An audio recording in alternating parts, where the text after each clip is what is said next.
Good morning.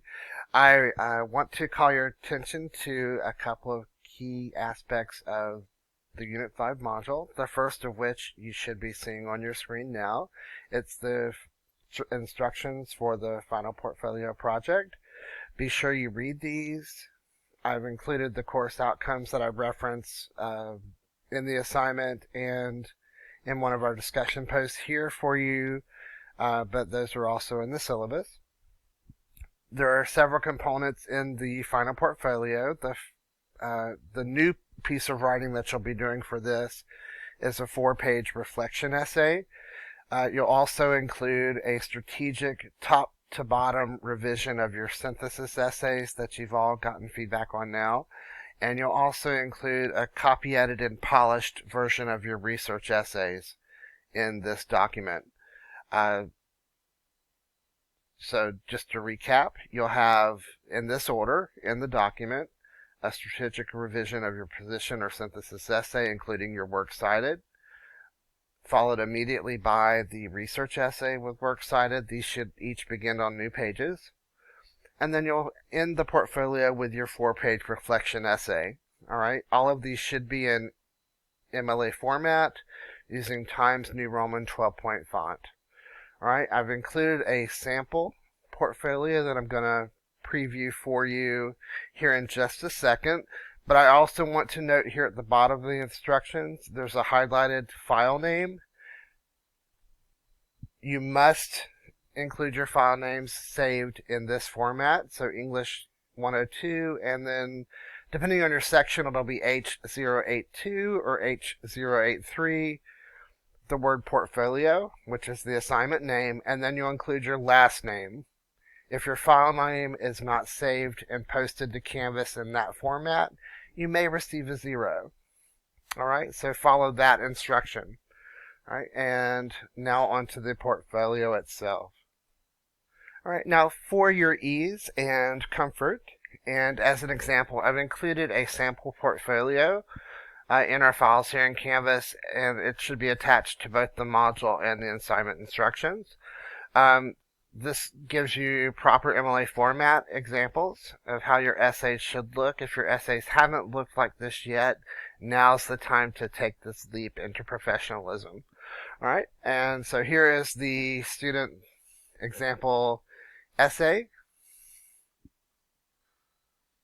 including their in-text citations, going down to their works cited page for that sample synthesis essay. Notice how the works cited begins on a new page, and that there's not a lot of space between the works cited and the top.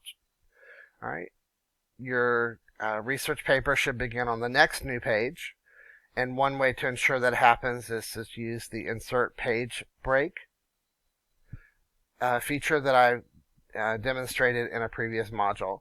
All right, so here's the research essay the student wrote.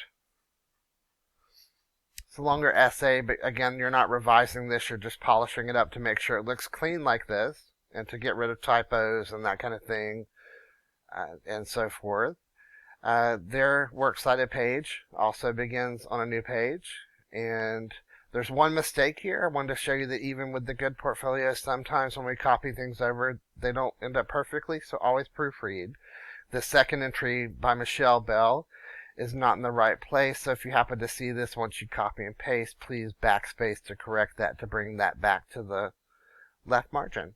All right? And then finally, beginning on another new page is the reflection essay, and your minimum length for the reflection essay is 4 pages, but note that this student wrote 6, and this particular portfolio was an 8 portfolio in that semester's class, just to give you an idea of expectation. So I hope that helps you know what these should look like, and you're welcome to read the reflection here to get an idea of how this student constructed their essay. One of the key features that the university looks for in accessing these portfolios is the way that the student addresses the course learning outcomes. So you'll see here in this first full paragraph in this sample here on this particular page, and this is page 20 of their portfolio, Thus, another learning outcome that I have become proficient in is asking effective questions and conducting focused research, using a range of resources so they then describe their research process and so forth.